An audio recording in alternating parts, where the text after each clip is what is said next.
and he's come all the way from Machynlleth in North Wales. I don't know if you know Aberystwyth. It's just a little bit above there. Laurence has been walking, dowsing and sleeping, dreaming, that's in brackets, on leys since 1979. A graduate in history from Oxford University, has written 50 walking guidebooks, including Spirit Path of Wales. Since 2010, he has been editor of Ley Hunters, the newsletter of the network of Ley Hunters. He has backpacked 6 major pilgrimages, the longest being over 1,400 miles, and dreamt for 2,000 plus nights on Sacred Peak at Carn, Italy. Is it, how do you spell it? Peak of Angels. Right, Peak of Angels, yeah. In Pembrokeshire. You know Fishguard, all that area? It's right at the top. Since 1993. He has given hundreds of talks and has featured on TVs, radio, dozens of times. More recently with Daniel Robbins on Radio 4 in 2023. He is a Druid and a Merlin, which he will explain later, I hope, and is the author of King Arthur's Campaign. And again, he will explain all that, and let me welcome Laurence. Thank you.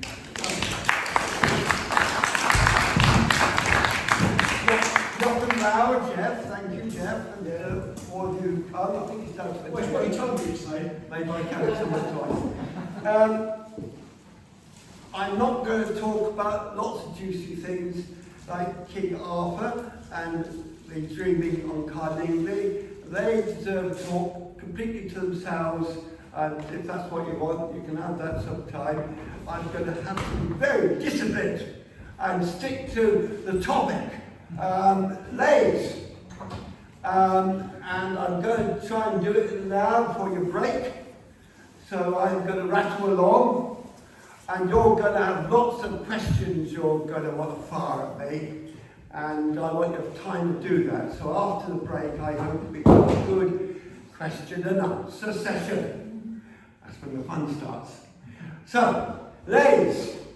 And I'm aware I'm talking to dowsers. And I may be a bit disparaging, it seems, at times. Like saying things like, oh, dowsers, they're the people who think they know it all. You can't, as Paul Devereux once said, who used to be editor of Ley Hunter and famous author, who has now been locked up by the CIA, he said at the Devices Book in 1997, he railed against the tyranny of the dowsing rod. Because who could argue if a man or a woman comes up and says, oh, I dowsed it. End of the matter, isn't it? They dowsed it, must be true. Sometimes they are. And I know, after he railed, given this talk about how bad dowsing was and had nothing to do with those dowsing people, we had a tea break. And he comes up to me, and he says, hello, Laurence, what have you been doing? I said, well, actually, I've been walking around Wiltshire. I was writing a book, Walks in Mysterious Wiltshire. I said, I've been dowsing the leys. And his first question came back to me was, what did you find? So, two faces of Paul Devereux, that. But humility is a good thing, and I am shocked by many dowsers, and I know many top dowsers who I admire or have admired. They're dead now, some of them, and we worked together and confirmed what other top dowsers have found and so forth. So I am all for dowsing. I started dowsing in 1980 at the Royal Rights part of the Dragon Project, not because I'd never seen a dowser book before. They had a sight dowser, Beulah or something, Beulah Strange at the time. I think she's married, got a new name, but she must be very old now. And she was a sight dowser, and I just said to her, please, by I dowsed the rods, was that me? He said, yes. I went off and I dowsed. Never said anything else to me. And I came back to her with the rods, and I said, look, I found there's a ley here, lay there, and so forth. And she took me into, there was a hut at the Rollins there, this is 1980, burnt down since, and a big map drawn with, 25-inch Laval maps, I think the biggest, all the survey maps, all Victorian ones. And she had drawn in the leys and so forth that she had dowsed at Stone Circle in Oxfordshire. And I told you, maybe I've tried my 2.5-inch map, I drawn the lines, they're exactly the same as I've just dowsed. So I knew that I could dowse. And I haven't stopped dowsing since. Not all lay hunters dowse. And some of them, because they don't dowse, they cannot relate to it. Because they can't do it themselves or just haven't done it, don't want to do it. So I am one of you. But I will not hesitate to say things which may enrage you. So be enraged! Right? So, leys. Anybody here thinks they know what a ley is? Hands up. No, all right. So you've never gone out in the field, they said, oh, I found but you use that word ley line. Or hyphenated word. Well, to start, first of all, don't you dare ever say ley line ever again in all your life. The word is ley. It's undisciplined. If you say the word ley line, Paul Smith, it indicates how ignorant you are. You know nothing. Because if you had gone to the source, to the great Alfred Watkins book, the seminal book, The Old Straight Track, which will be published 100 years ago next year. It was published in 1925, the centenary coming up soon. Still in print. If you'd actually read the book, unlike a certain Rory Duff from Bristol, who's written his own book of what he calls ley lines, and I gave a talk to this group and he knew absolutely nothing about leys. He wrote a book about it. He's got his very computer screen with all these wriggly lines, and they weren't wriggly. That's the first thing, because leys are straight. And I got him to admit, oh Lawrence, I've never actually read Alfred Watkins' The Old Straight Track. Well, if you're interested in leys, you start off by reading The Old Straight Track by Alfred Watkins. You can't get around it. And if you do that, you'll soon discover that when he explains the word, I think page 13 or something, he explains the word ley, its origins. It's all to do with related words like Lee, I can remember Lee, East London. Source in that most sacred town in the whole of Britain, you know what I'm talking about. Luton. Obvious, isn't it? In the name. Lee, Lou, Log, as you spell it, and J. Lou, Flay Falca, Vez, the Babadoki. The solar hero, the sun god.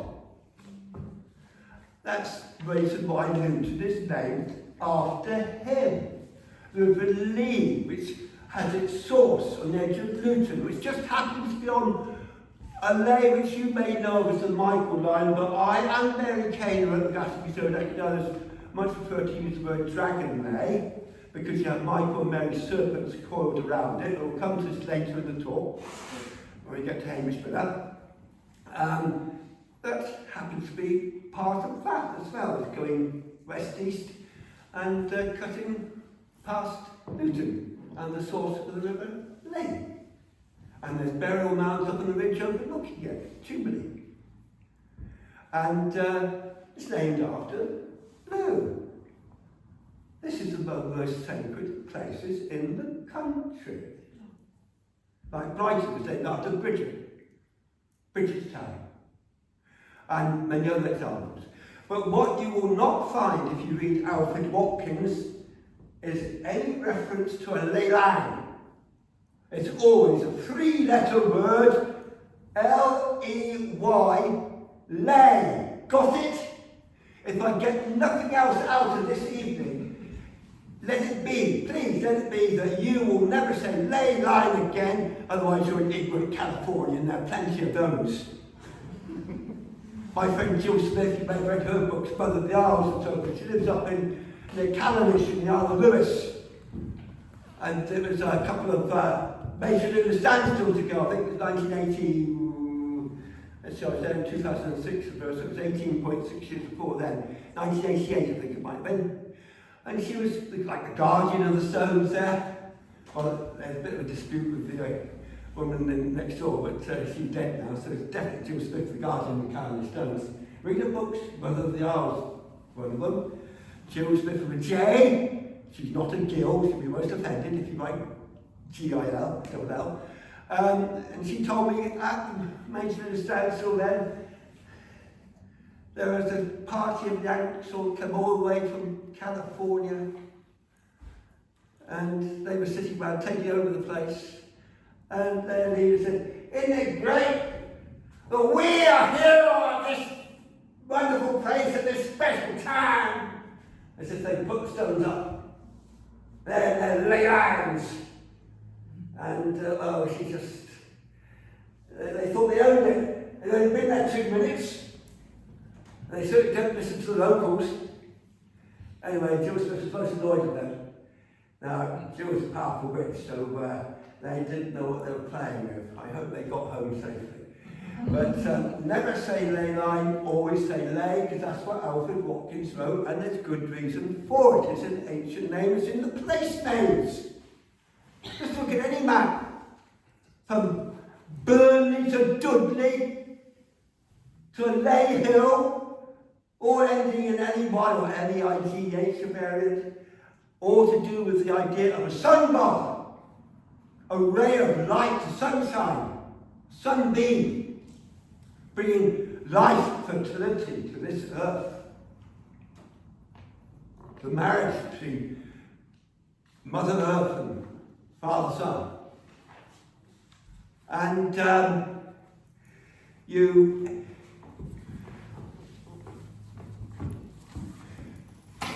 you have the concept of leys being a clearing through woodland. Imagine in the ancient days when the natural vegetation, the climax vegetation for 90% of our country was not houses made of bricks.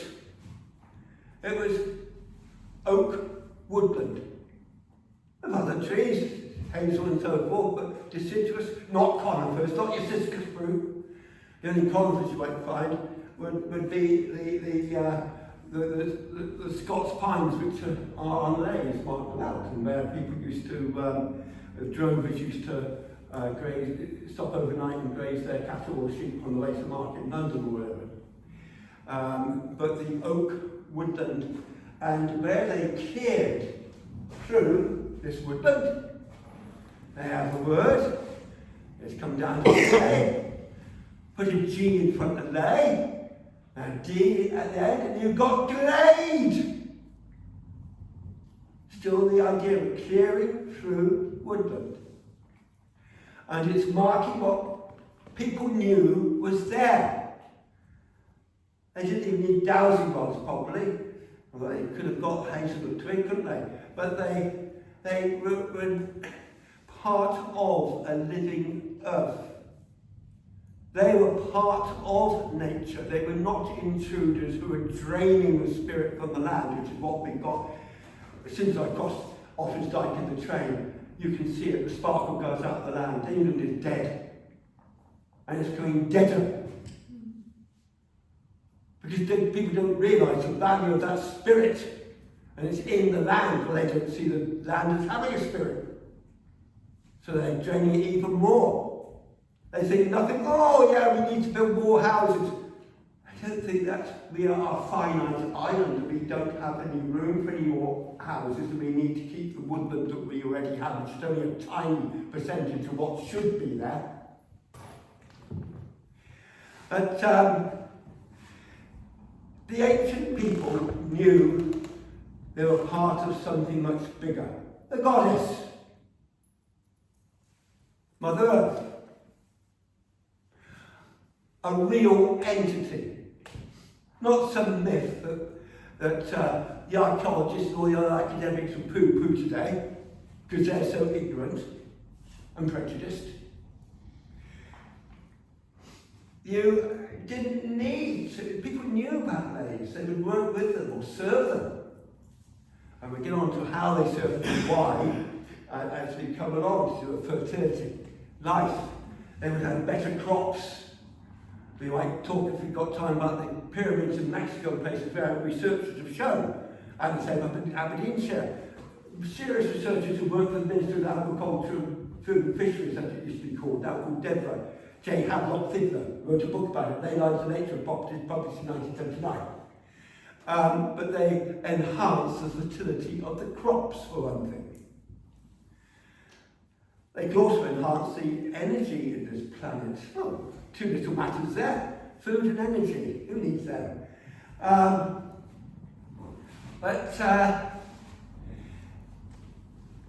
People knew about them. But you don't get many, you think there's no references. Well, of course, these people didn't write things down. Although they would keep the memory in place names. And I said, all these places ending in LEY or something like that. And you get hints here and there. Have you heard of Queen Elizabeth I? Yes. Good Queen Bess. And have you heard of her astronomer? Yes. Dr. Shout it out. John Dee. Dr. John Dee wrote about 1600 in his mathematical treatises, and he has a curious reference to invisible lines and immortal beams running through the land, and that the study of them is the chiefest science. Not just any old science, it is the chiefest science. And anybody of any vested interest who might want to use this energy, in these invisible lines, mortal beings, who just happen to plonk their church, cathedral or castle on top of them, especially when they cross at a node or something, or to coincidence. But then, and if you want to know anything, one of the places I was discussing earlier, Jeff, how first place I heard about leys, which various sources when I was very young. But one of them, I went to school in Oxford with two boys. One used to sit next to me, one was 2 years young. You may have heard of one if you used to listen to radio before. He's retired now. It was called Martin Palmer. Was it Beyond Belief or something? One of those sort of religious programs. 4 o'clock on a Monday afternoon or something. It was a great friend of Prince Philip. Duke of Edinburgh, I was. And he was the younger one, the older one who sat next to me, Nigel Palmer. They talked about leys in the 60s. They came from Baghdad, where their father was a diplomat. Alright? Inverted commas, diplomat. In the 60s. I remember them coming back late, start term, 1 September, saying, Laurence, you wait and see what's just happened. They've been there, witnessed it. We, the British, had put a certain man called Saddam Hussein in power, so that we can take him out at our convenience. Now, I read his obituary, their father's obituary, this diplomat. I think I read it in The Guardian. Now, I stopped reading The Guardian in 2016 when they decided I was a non-person because I voted Brexit. They wouldn't have me. They proved they were not liberal and democratic because they wanted a recount. I wouldn't have done that because that's not democratic, it's not liberal to refuse to accept democracy. Nothing else. But anyway, I stopped reading The Guardian in 2016, so I can date this. So I read it for 50 years before, from 1966, when it was World Cup. His obituary was in there before I stopped reading it. And his last diplomatic post was to the Vatican. If anyone knows about the things I'm talking about, it's the Bishop of Rome. And the Bishop of Rome, of course, had nothing to do with authority, power, and control, would he? Right. So you're getting a bit of the picture. So it was known about in the days of Dr. John Dee, 1600. But the big change to this country and our relationship to the land, the living land, was when we had what we call the Industrial Revolution. When we were torn from the land that we were part of and dumped into crowded towns and cities, working God knows how many hours, big fight to get at least a Saturday afternoon off, Sunday you were supposed to go to church, and we were detached from the land. We were still the children or grandchildren of people who knew that land. There were still memories. Oh, but that's myth, that's fable, that's fairy stories. But ironically, it was the Industrial Revolution and its aftermath that renewed interest and indeed recognition in leys. Because two big things, well, three things. The third one is the leisure time that I just spoken about. People were desperate to get out of the city into the countryside and commune with the living goddess. That's what they're doing. They knew that. Simple souls, but they knew they had to commune with spirit. I once really hijacked a Ramblers television programme. And I used to be on the council of Welsh Ramblers, and I know all the insides out and I'm dealing with. And it was a time all about 2000, 2001, when we had the Freedom to Roam Act, where you could walk over land, not just on the footpaths, but also the Crow Act or something, the countryside right to roam or something. Anyway, and I knew these dead, soulless people in the committee. I wouldn't trust them. They called us anything, but they had the TV cameras in this room in Abergavenny. I went down there, I thought, well, we can represent my own, well, I'll just have a look and see, you know. And it was obvious, the dead, soulless bureaucrats had planted themselves in the audience with questions written on cards where they would stand and ask the questions they made up in a committee. And you know all about horses and camels. And it was Don Bourne with TV cameras, and all, they didn't know he was standing up, but I knew he was a member of the committee, and I knew, you know, this is, I had enough of this. I stood up. And the cameraman, I remember he came up and on between the chairs, and he was filming me from the floor upwards. And I just let rip. I reminded him, walking in the countryside is a spiritual exercise. We are communing with the goddess of the living land. No one thought of saying that. So what? I'm afraid I messed that program up, because when it came on the telly, and I actually saw this one, I was in a neighbour's house. Started off with me spouting forth, and not one of the committeemen got on with any of their silly questions. But it is spiritual communion with the goddess, walking in the countryside. The physical connection is the most important thing. Of course, gardeners have the same connection, working with the land again, in a different way, the most important way. Now, we've been detached from this by the Industrial Revolution, but we had time off, and you get the start of the protest, Kinderscout and so forth. People need to have this, they would say, physical exercise and fresh air. They can't see the spiritual side. But it happened. People knew they had to get out of the countryside. And two great things came to help them. One, the Ordnance Survey map. We led the world in good, reliable, accurate maps. The other one was the railways, and people could take a train out to the countryside to enjoy their Sundays off. Because the trains would take them out there. They were not restricted to their 5 miles of their back door. And these were the ironic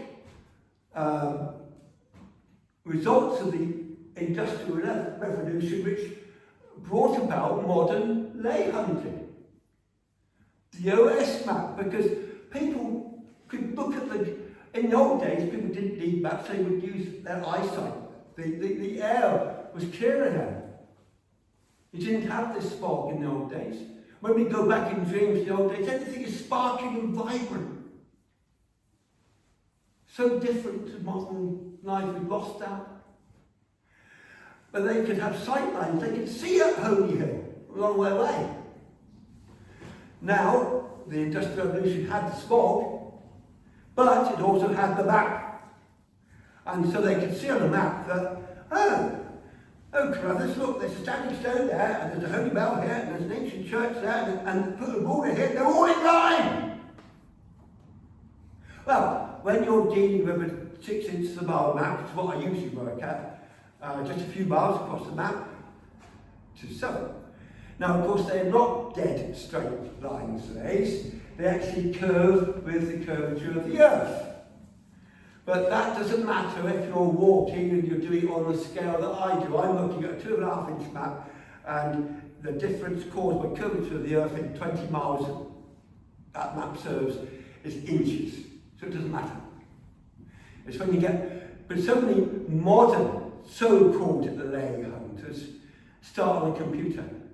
And they don't start with their home territory, where they can actually walk, but they can't walk. Well, they might just make it from the sofa to the screen. They start on the computer and they start looking at the whole world. Hey, well, look, there's a line goes around here, and there's a grid and all this. Probably is, may well be.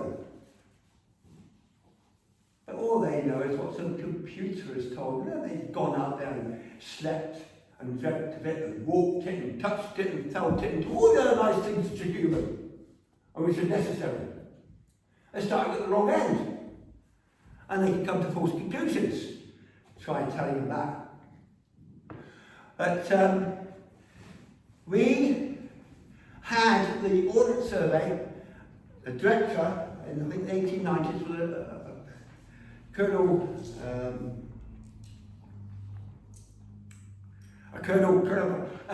anyway, the director of the Ordnance Survey in the 1890s, the name that come to him there, he noticed one famous ley in particular, which also the editor of Nature magazine noticed. He used the word Victorian word possibilities here, brothers. Colonel Johnson was the director of the Ordnance Survey I was talking about. Looking at Stonehenge. Well, we're going to start looking for a ley, why not Stonehenge? And he noticed, as others noticed, as Alfred Watkins noticed as well, so I read one of my books in a TV programme years ago, the ley goes from Stonehenge through Old Sarum, then on the same line to Salisbury Cathedral, which is called, of course, was after Old Sarum in the 13th century because of the famous bow shot, but it's on the same line, on to Clearbury Ring, Old Hill Fort, just south of Salisbury. And you can take it right to Hampshire, another hill fort and so forth. Alfred Watkins liked to have at least 4 marking points. Standing stone, bell chamber, ancient church, holy bell, whatever. In a fairly short distance, say 10 miles. And this is a classic ley. And you can also see it. You stand on the rim of Old Sarum, you can see, but you can't see Stonehenge. Because I couldn't, I did it, but I could see it looking south. You can see where it goes precisely for the spire of Salisbury Cathedral and on to the edge. To the edge is another feature, not in the middle, the edge. Gripping the edge of Clearbury Ring, it's obvious. This is all done without dowsing. It's there. And this evidence is building up. And then you had this man, Alfred Watkins, who, when he was an old man, I'm 74, he was 70, I think, when he wrote his book. 1925 was published. I think he was born in 1855. He died in 1935. So he's an old man, a renowned, a very highly respected member of society in Hereford, and at the Woolhope Club, I think it's called, their meetings. This is in the days when archaeology, antiquities was all new. Unfortunately, places like Oxford University got their hands on it, and you've got academics, and they would start to pontificate, and you couldn't say anything against them because they were the authority, and if it didn't agree with what they said, it did not exist.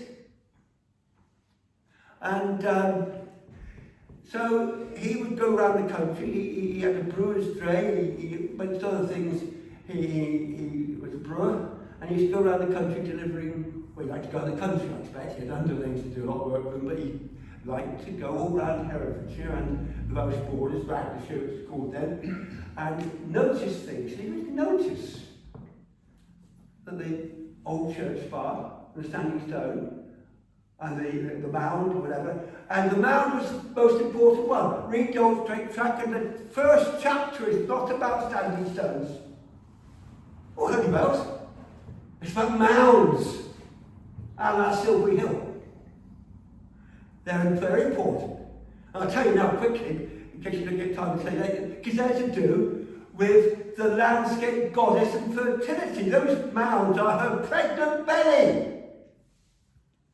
That's why they couldn't find any skeletons when they had that BBC filmed dig by archaeologists in the late 60s into Silbury Hill, almost ruining it.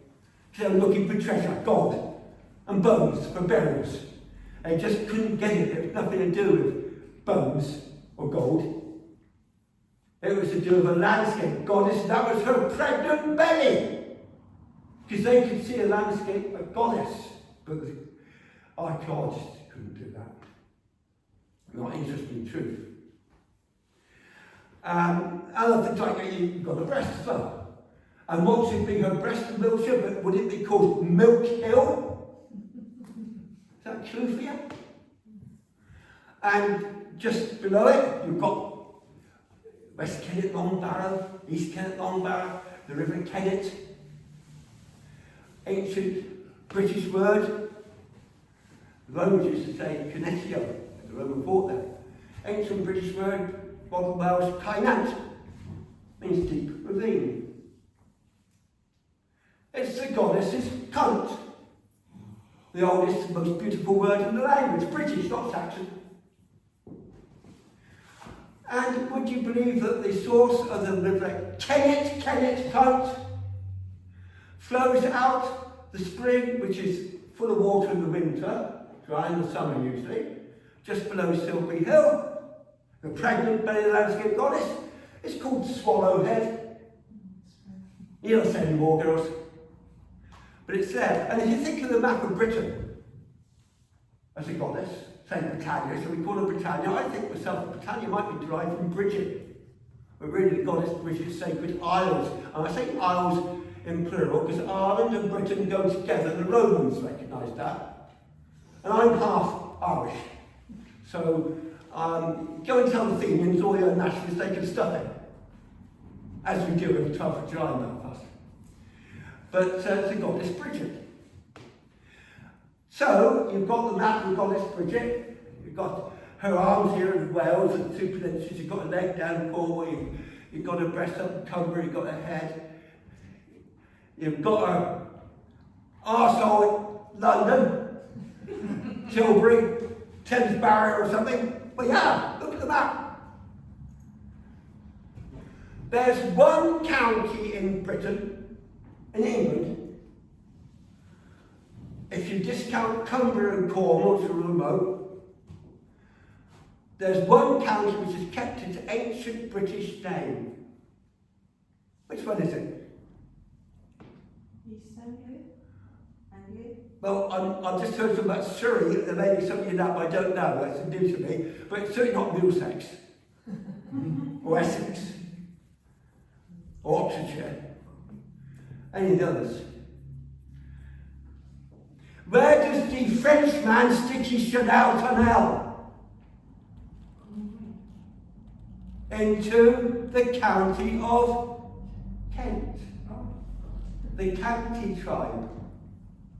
Ancient British tribal name. Precisely where a Lancet goddess's cunt in the map of Britain would be, and it's called Kent. Like the River Kent. You never notice these things? Oh, I can tell you lots. They're all over the place. Once you start and you know about it, they're there. So it was apparent that there were things, mysterious lines, straight lines connecting ancient sites, and other patterns were also seen in the landscape because of the map. And people being set there to get out and down to the country and actually explore. And then you had this Alfred Watkins going around his brewer's dray and spotting things in Herefordshire, what we now call Powys. And he had a vision on the 30th of June 1921, where he was stopped at Blackwood Crossroads, which is sort of south of Leinster, between Leinster and Hereford. And he had a vision where he just saw it, the whole pattern, the system, and he wrote about that. And then 4 years later, he published his seminal work, The Old Straight Track, and then he had the Ley Hunter's Manual afterwards. But this was where it's first put into writing, including the fact that the word used in that book is always L-E-Y, ley, no line attached. Because a ley is a line. It's an alignment of ancient sacred sites. You don't say line, do you? And it's also the ancient word. Ancient Britons knew what a ley was. They called their places on leys. Botley and Oxfordshire, and all these Cowley. They're all over the place, which you realise, and start looking at the map. One word which never featured in the Old Straight Track. Dowsing. Now today people think of leys, they think of dowsers. You lot, with your rods. Alfred Watkins does not mention the word dowser, dowser or dowsers once.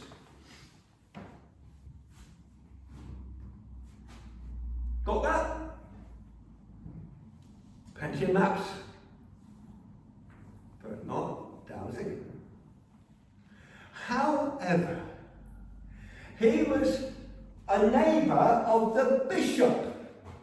He lived his last home in his life, and it was right near Hereford Cathedral. He was a highly respected pillar of society. There was also a thing called the Witchcraft Act. It wasn't fully removed until Sir Winston Churchill did it in 1951. Old Alfred had been dead for a long time by then. Sir Winston Churchill, by the way, happened to be a Druid. You all knew that, didn't you? You didn't know that Sir Winston Churchill was a Druid? I can show you pictures of Winston Churchill as a Druid at Druid meetings. I knew people who knew him as such. I know people did secret work for him as a Druid during the war. He won the war because he was a Druid. He obeyed the goddess against all his military advisors and everybody. He did what was a terrible mistake, he was told. He must not do this, but he went ahead and did it willy-nilly. But because of that, we won the war. Namely, in the spring of 1941, he invaded the Balkans. And that delayed Operation Barbarossa by a crucial 6 or 7 weeks. And that meant that when Germans did get to the gates of Moscow, it snowed, and that gave Stalin his chance to withdraw, recuperate, and eventually win. If Hitler had invaded when he wanted to, Hitler would have had it all done and dusted by August. No snow. He'd won the war.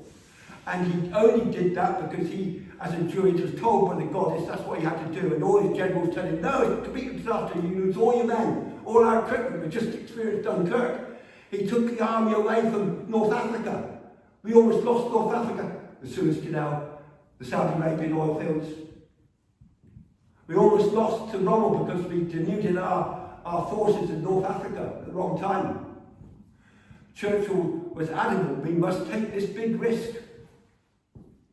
And luckily he was our Prime Minister and we did it. No one else had the courage.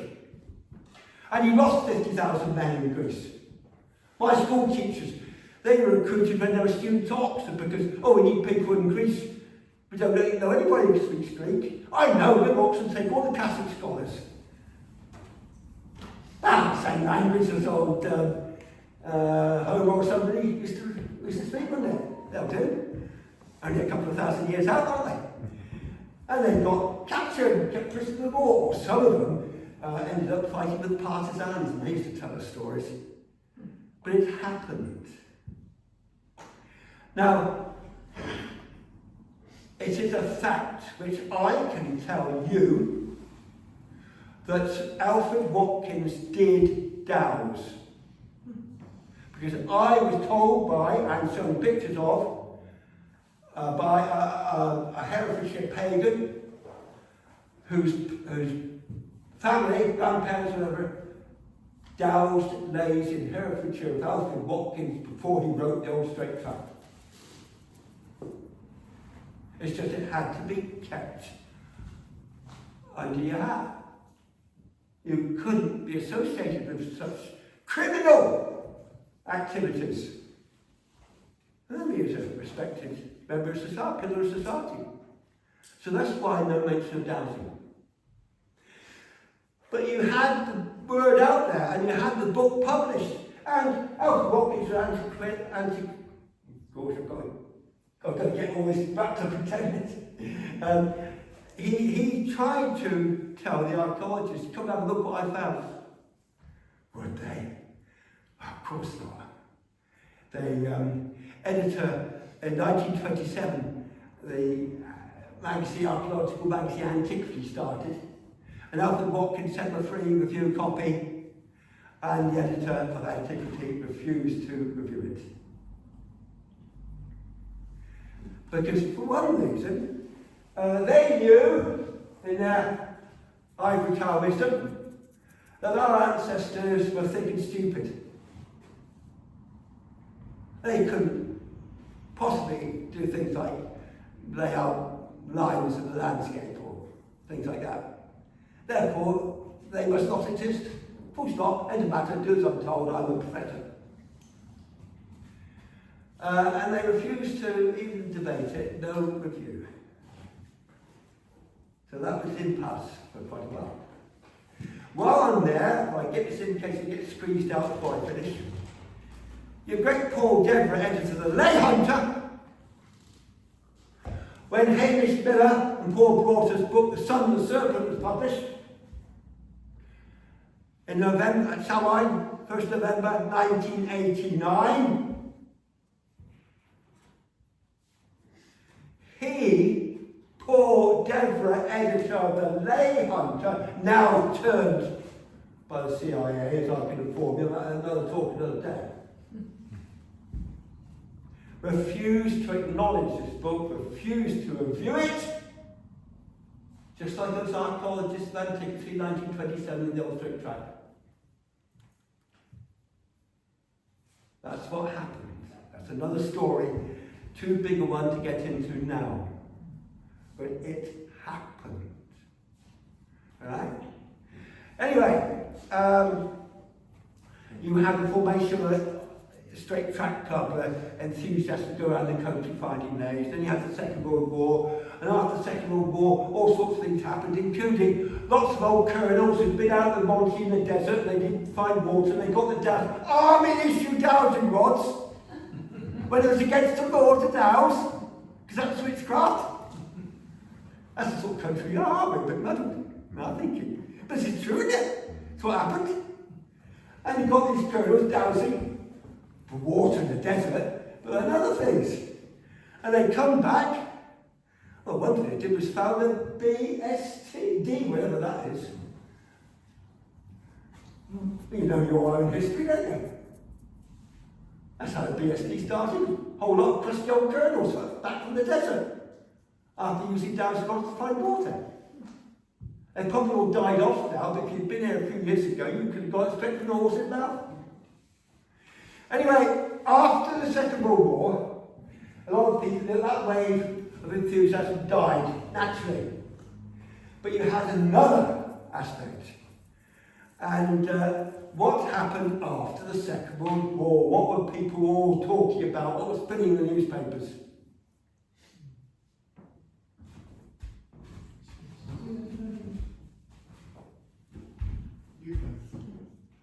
What were people seeing?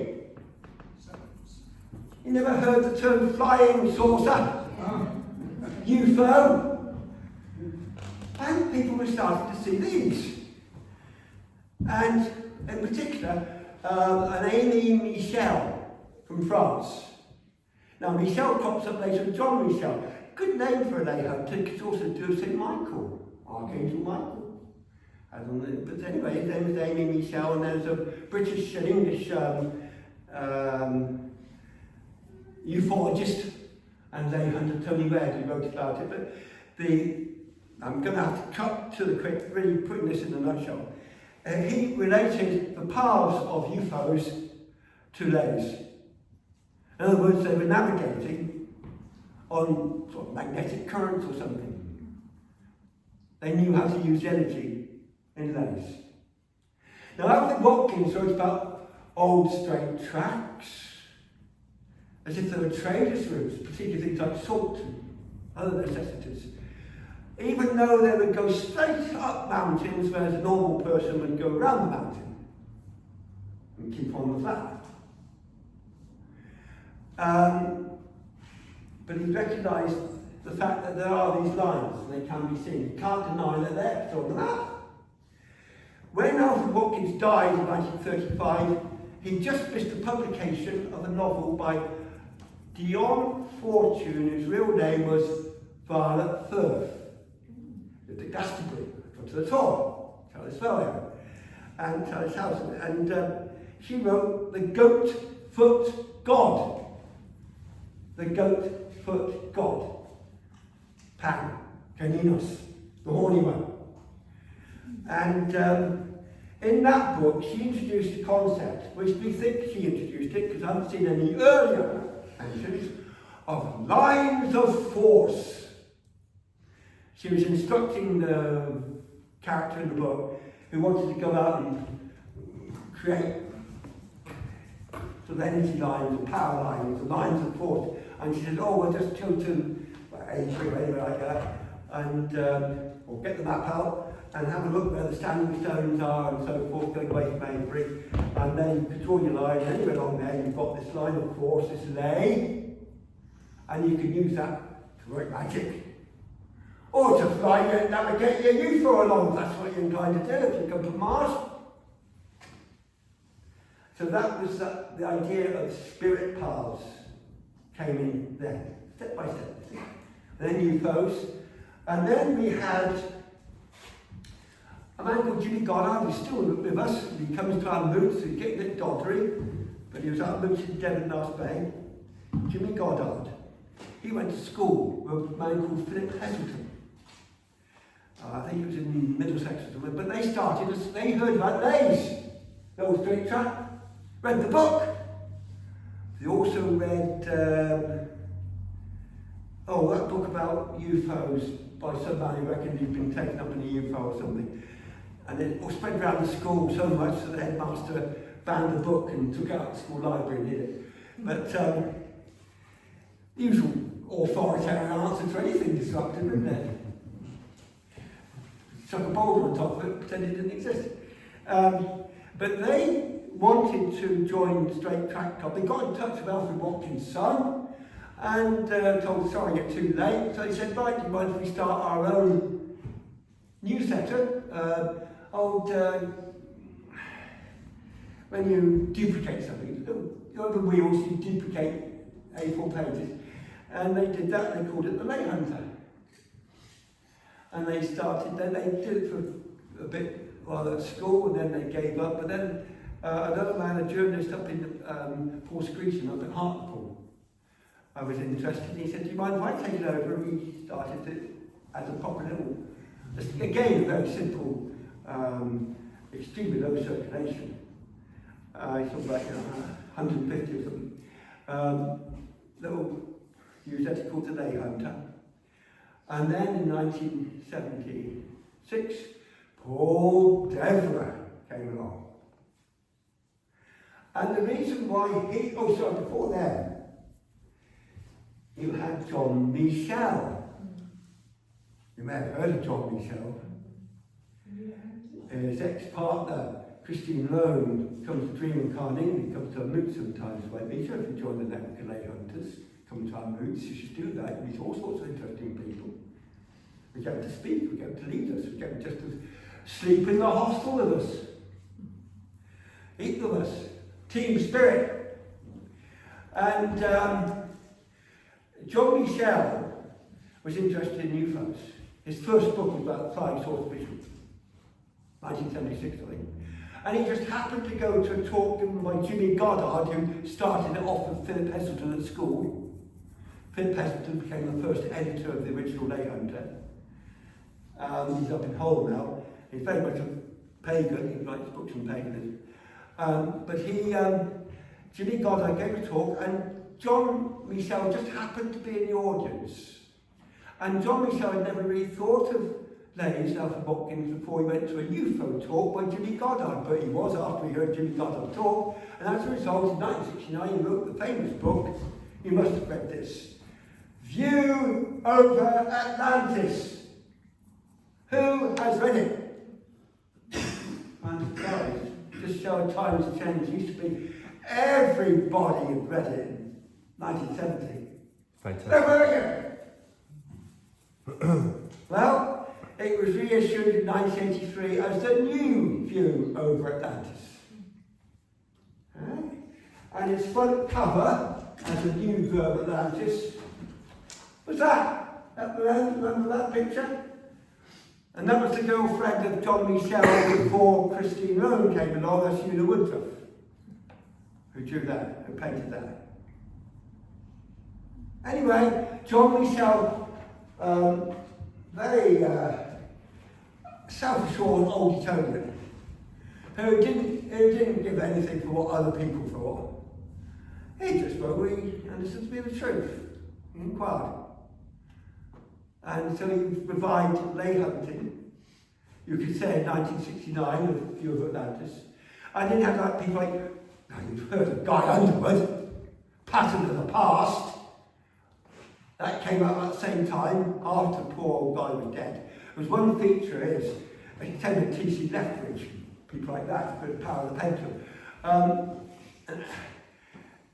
If you were a proper member of society, not like me, and you had a reputation and a job and a pension to think about, you dare not tell people what you were doing. Had to be hush-hush. You couldn't get published until you were dead. Guys went to work for the British Museum. They couldn't have them. Somebody worked at the British Museum who would douse. That was the climate in those days. I don't think it's changed much since either. But you had this surge of interest in Leys. I'm going to apply this. And this is when Paul Devereux came along. Same time, these two giants, colossi, John Michel, Paul Devereux, so different in their ways. Paul Devereux was a diligent working class kid, boy from Leicestershire, who was an art student in Bromley. And one day, during our lesson, or rather having a break, he and his colleagues, multiple witnesses, witnessed a UFO, a flying saucer, out of their college window. It happened. And that's how Paul Devereux got interested in Leys. Alright? So you'd think he'd know better than to go and do what the CIA programmed him to tell us. Which currently is, no such thing as a ley. And don't douse. And in his latest book, he writes in there about the Dreaming Project in Carnegie, and he says it didn't happen. He only made a TV program up there with me in 1994, Sky Discovery Channel. He only had hundreds of tapes sent off to, this is why I see the CIA, sent off to America to Dr. Stanley Krippner, notorious CIA man. They had a stranglehold on this business from the start. And their policy was, go for the head, chop that off, get Paul Deborah to go to the great lay hunter, go around, tell everybody no such thing as a lay, and no one will believe there's a lay, and it will all finish, because they don't want you to know about lays. They don't want you to know about spirit. They want you all to be locked up, vaccinated, watching a screen, not knowing or using spirit, not being of spirit. They'll pretend there's a so-called virus, which there isn't. All these things in order to control you. So, no parallels with the Roman Catholic Church then. And that's what they did to Paul Deborah. Turned him into a liar. I'm sorry, Paul, I was there as a witness to lots of other people. You can't lie your way out of this, but everybody will buy Paul Deborah's book and they'll read There Was No Dreaming Project, Carnegie, and that's it, end of the matter. I've only been up there 2,000 nights of hundreds of dreamers over 31 years. With loads of fantastic dreams. And this is where you come in about Druidry. Because the essence of Druidry, which is the ancient spiritual path in this nation, the goddesses' isles, the sacred isles of the goddess Bridget, going back to the year dot, long before any Romans came and wrote scurrilous nonsense and bad propaganda about us, which anyway they sent to see through. Were the Druids. Who do you think erected Stonehenge? And these other places. They tried to deny us of everything. But the essence of Druidry is quite simple. Paul Deborah. A Greer, an Erbin, a bead. Anybody here know what that means? The ancient British language. A Greer, an Erbin, a bead. Truth against the world. Truth. The essence of Druidry is you seek and speak truth. That's why Paul Deborah has lost it with me, because he's a liar. Easily proven. The first thing he knows about these people is they lie. Very difficult thing to do if you're a Druid. Just don't come. And if we get on sometime like Jesus and on to Pontius Pilate and all this, the one reference I'll say to them in this talk is in the Bible. There's a reference where Pontius Pilate and Jesus meet. And what is recorded in their Bible, which they cut out all the truth from, but their censors missed one thing because they didn't know about Druids, and it got through. The clue, when Jesus and Pontius Pilate met, they said something to each other. I think in the Bible, I forget if Jesus said to Pontius Pilate the other way around, but it doesn't matter, because they were both Druids. Pontius Pilate was half British and Jesus was 1/4 British, and I can go into that, but that's another day, another talk. What's recorded is that they said, what is truth? That's a Druid greeting. Because after you've declared yourself for truth, for greer and ever to be truth against the world, well, you've got to make sure that you know what truth is. Hard job to do, but that's what you have to do. Someone has to decide what's true and seek that truth. And that's what Pontius Pilate and Jesus recorded in their own Christian Bible, this Christian religion which Jesus was never part of because he was a Druid. The Christianity was invented by the Roman so-called St. Paul. But there's a little bit of evidence for you to think about. Now, I still want to talk about Bryn Canavan. How long can I have? Well, I'm going to get 5 more minutes. About lays, the important thing about lays is that you walk them. You be with them. Then you might get your dowsing rods out. But you know what you're on about. Be disciplined. Read Alfred Watkins. You'll probably douse a whole lot of wiggly lines. Yes, there are lots of wiggly energy lines. You get male and females coiling around like a caduceus around the central ley, long distance leys. And when I used to talk about long distance leys, I'd go out and walk them. From Cornwall to Norfolk on the Dragon Ley, I would walk a bit of microsurf, a bit of the Mary surf, whichever was best for ancient monuments, scenery, footpaths, and the central ley. And I would carry a heavy backpack. That's a hard job. Doesn't come easy. You don't earn these things by looking at a computer screen and driving a car. That's to be out there with a living land. Carrying water as well. Sorry? Carrying water, that's and you've got to carry your water, and that's quite heavy. You don't actually have to carry much water. Yeah. Just one bottle. Okay. You can usually get water most days. But yes, you do. And I've been through the Scottish Highlands where I haven't seen a road, a person, a shop, or anything for 8 days. And I was surprised that I didn't have to fill my bottle from streams. And I wasn't carrying any old water. I had double rations of water to carry because I would be saying my prayers, my prayer circle every morning, and I'd have my own sacred water from Fulham and Puticard in order to create my sacred circle with the soul. I couldn't drink that. So I was carrying twice the amount of water that you would probably carry. But you have to do it. If you don't do that, you're cheating. You won't get the benefit. But the results of doing it are tremendous. Of course, in old days, it was normal, everybody would do that. You wanted to walk to London from here, well, that was an easy trot down the road, wasn't it? And you're here, you're in the soft south. You haven't got any 3,000 foot mountains in the way. But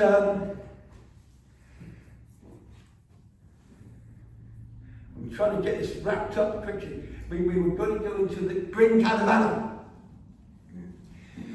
Ancient literature is a good reference, because there is no ancient literature here. Except in the Western language which you can't read. How many of you have heard of the Mabinogion? A couple, 3 maybe, 4. This is our tradition, our history, therefore you must have been taught it in your British school, obviously. They didn't teach you about the Italians or the Greeks or the Israelites, did they? I mean, none of you would have read some book called Homer or something like that, would you? When you could have read the 4 branches of the Mabinogi at least. But when you can, it's revealing. And as I say, I'm in the nutshell stage, but you have the story of the fight between dark and light, sun god, winter, Guano and Faith Algovis, 4th branch of Mabinogi, and then the fight from. Actually, I think they must have fired arrows at each other. The Welsh word sight can mean arrow or dark. I just see it as an arrow. But it doesn't matter. And you end up with it describes what happened, and there are 3 elements, Paul. Alright? One is the archer. That's obviously Sagittarius. The other is the goat, back of the goat, 1 foot in the back of the goat. Capricorn. What's on the cusp of Sagittarius and Capricorn? The winter solstice. The leys you can douse going through Bryn Canavan, which by the way looks like a child's drawing of a sun, like a crown, a king's crown, the king being the representative of the sun god. The ley goes through at the angle of 50 degrees east to north at summer solstice sunrise. Other direction, winter solstice sunset. Right? And the third element, I said the archer, I said the goat.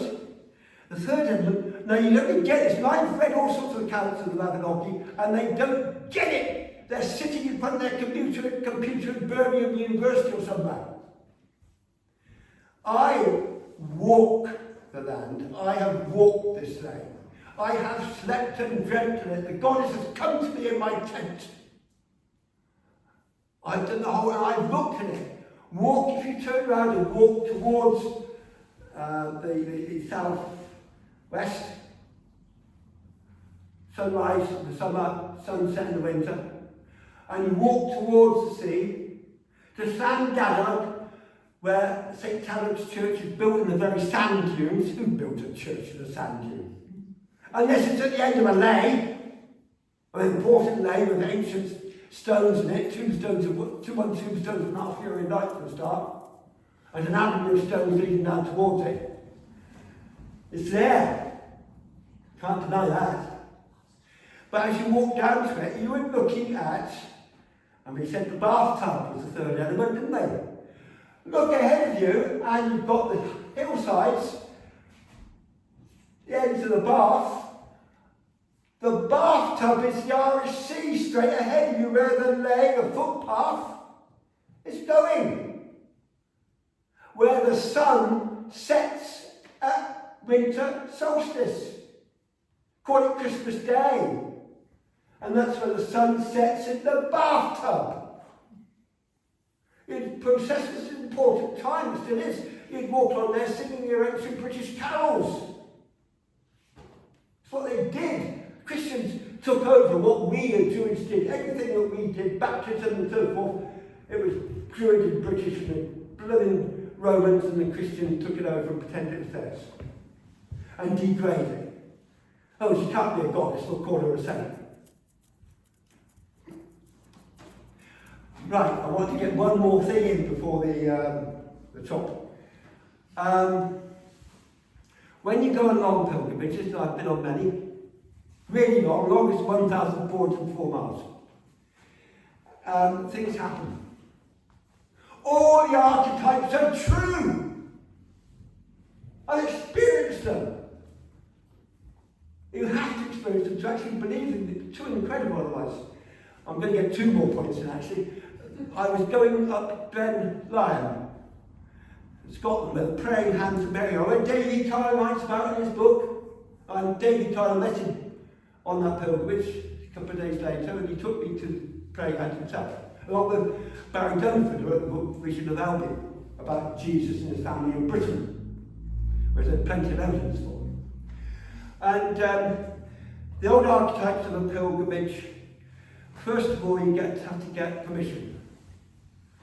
Well, I was in Perthshire, and I came to a stone circle called Croft Morag, which is just above the road.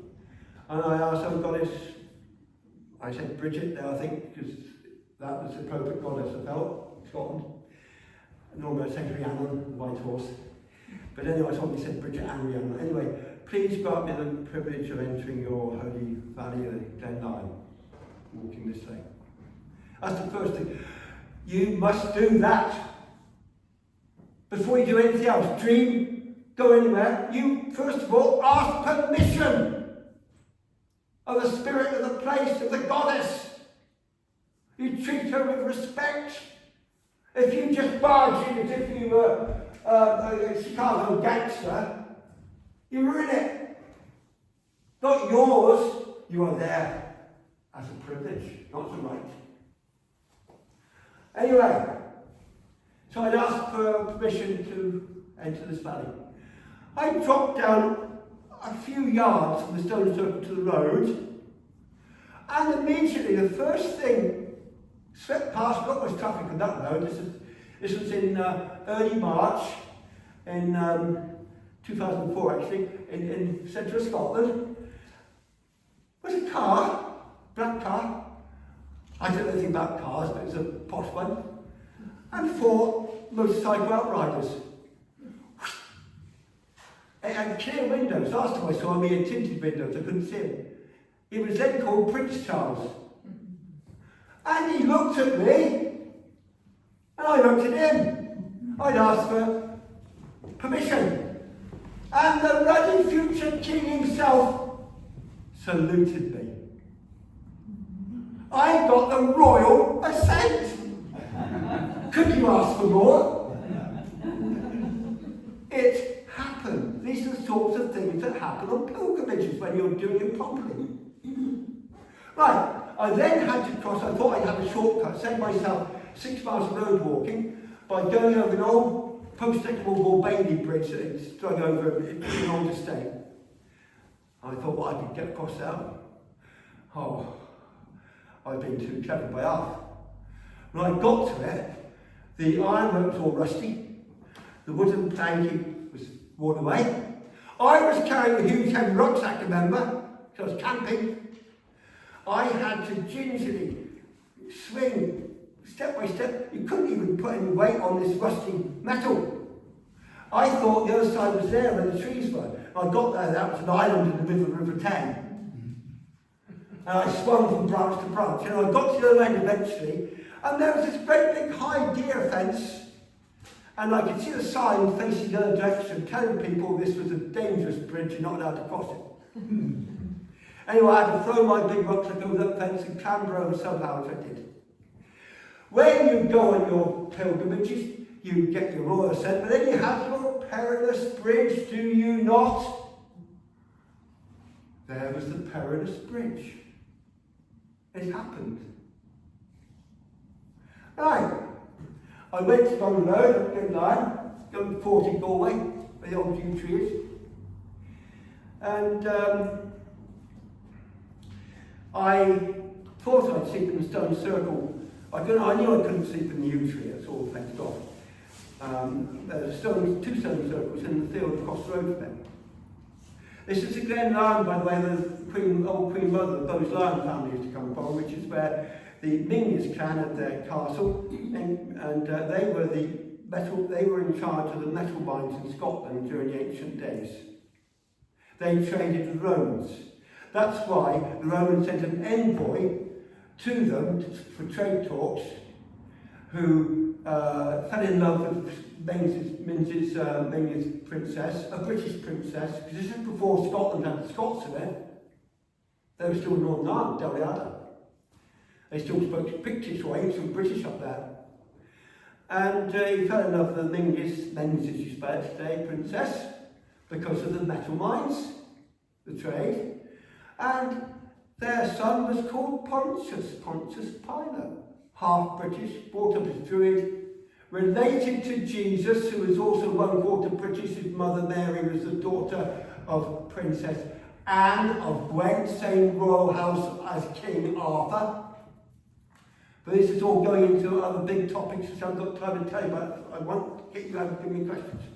But, right, so I get there and I end up, I've got a dream in the stone circle. Now, there was a herd of cows and a big Highland bull. So there's a shelter about trees behind a fence. Well, I found a gate down the bottom. I went in there, shut the gate, went up into the shelter about trees. Well, I'm safe there, pitch protect. Woke up in the morning. Runs at the tent. Cloud of steam. I don't know how, but those cows and that bull knew how to get through that gate. Or there's another gate further on, I think. And they had come to investigate. Oh, they're all there, all these Scottish lasses saying, hey, Hamish, you're out of bull, you saw the bugger out. And so he was there, steaming, ready to trample me in my tent. I tried to be ever so calm, thought nice thoughts. I was desperate for a pee, as you are, first thing in the morning. I had to come out, had a pee with old Hamish, talked to him nicely.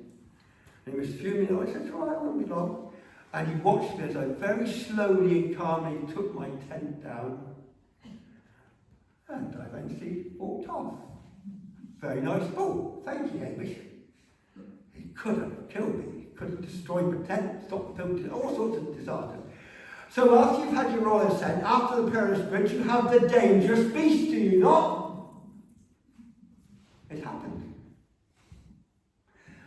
And then the next thing happened. A bit nicer. And sometimes I still think I was stupid. Right, I'm walking along, and I come to a school in the middle of nowhere. no houses, but it was in the centre of the valley where all the local people, a junior school, infant school, where they drive their cars and leave their kids at the school. It was a central point.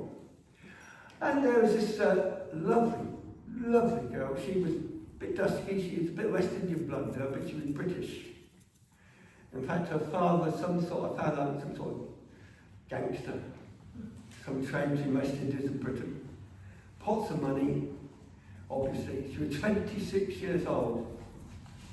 I was just to my 54th birthday. She was called Michelle. Same day as one of my daughters. And she was stunning. And she was on her own. I think her husband or something had been banged up for life or something like that. And she had a 5-year-old child at the school, that's why she was there, taking to school.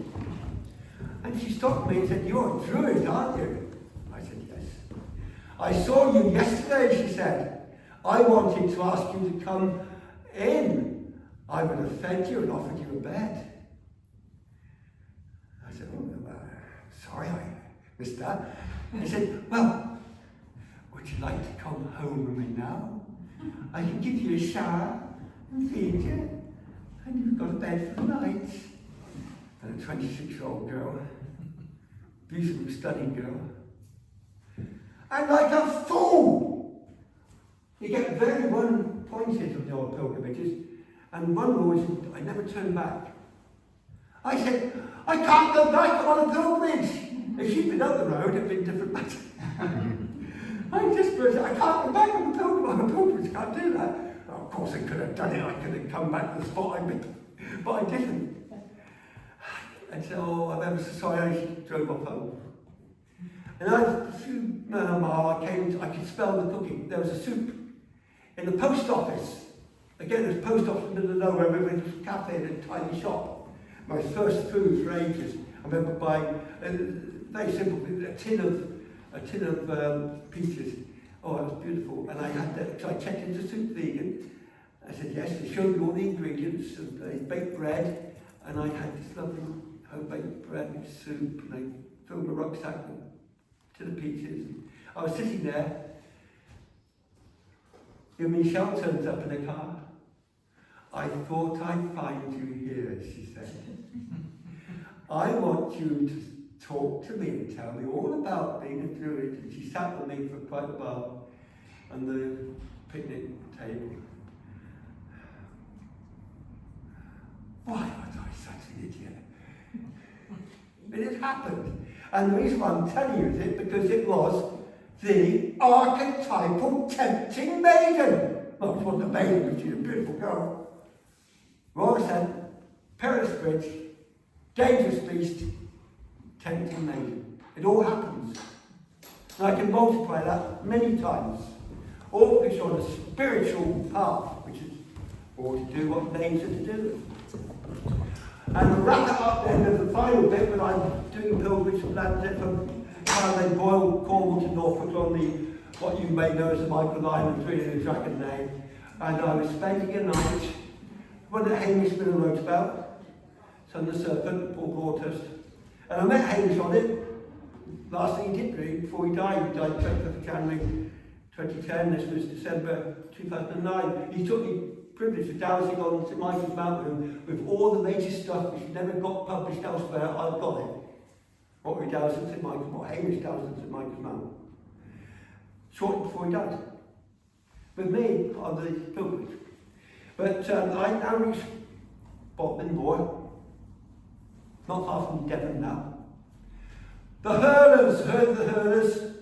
The stone circles, Bodmin Moor. And were there 3 circles, or 2, or adjacent?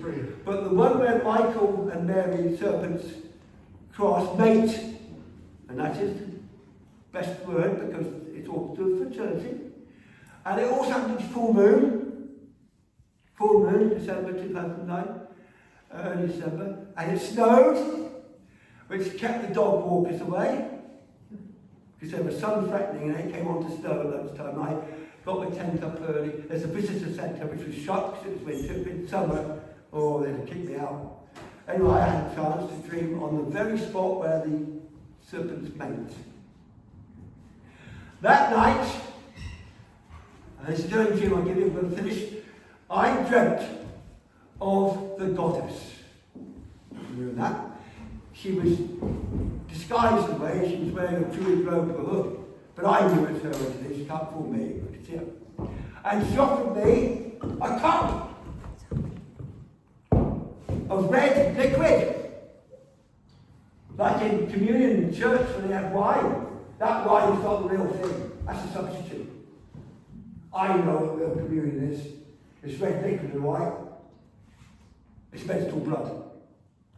Communion of the goddess. But in the dream, she offered me this cup, and then I had this almighty dilemma. I had to choose what to do. Do I sip it, or do I drain it? And I did one of those things, and I didn't know if I'd done right or wrong, but it was of immense importance. I was to find out the answer within the month, which is the common way of Druids, within the month. So I did one of those things. Who here would sip that cup? Hands up. Who here would drain that cup? After all, if you're polite to your host, you would drink the whole glass, wouldn't you? Well, I'm glad to tell you that I only sipped it. And then I went home, Christmas present, booked by Robin Heath and Paul Porter's Sacred Land about Cornwall. And I was reading it for review. I was reading it on New Year's Day, actually, before I went back to resume my pilgrimage in Devon. And I got to page 200. I had not read this before. And it was a story of the Willerton Gold Cup. This was all new to me. I read it a month after my dream. And the story was that I knew that there was a Druid's grave nearby, near the cheese ring, and it had been excavated by Victorians. The legend was a Druid was buried there, and he had a gold cup. And indeed, when they uncovered the skeleton, they found the skeleton and a gold cup. And the legend was that he would offer wayfarers hospitality and drink from this gold cup. But you were not to drain it, you were to sip it, because it was so powerful, only a sip at a time, otherwise it was too dangerous for you. And one night the local lord at New Year's party or Christmas party decided, he got drunk, he said, right, I and my horse are going to drive up to Elm Druid and we're going to drain this cup. Which they did. And the horse and the rider, the lord, then leapt over a cliff to their deaths. So I read this a month after my dream. That gold cup is now, for a time, it served as King George VI shaving mug. And it is now in the British Museum. Whenever I'm in London, I like to go and say hello to it. And if they've still got the same staff there, people retire, move on, I don't know, but I've told them my story. You could say, if you met the mad Druid who had the dream about the cup and you must sip it. But anyway, that is what happened. So I think we've had enough, it's 9 o'clock, you've hanging out a sip from this cup.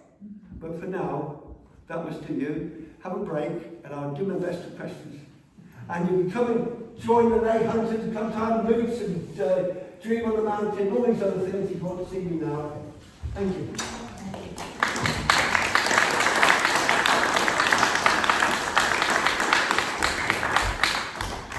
So questions after your refreshments.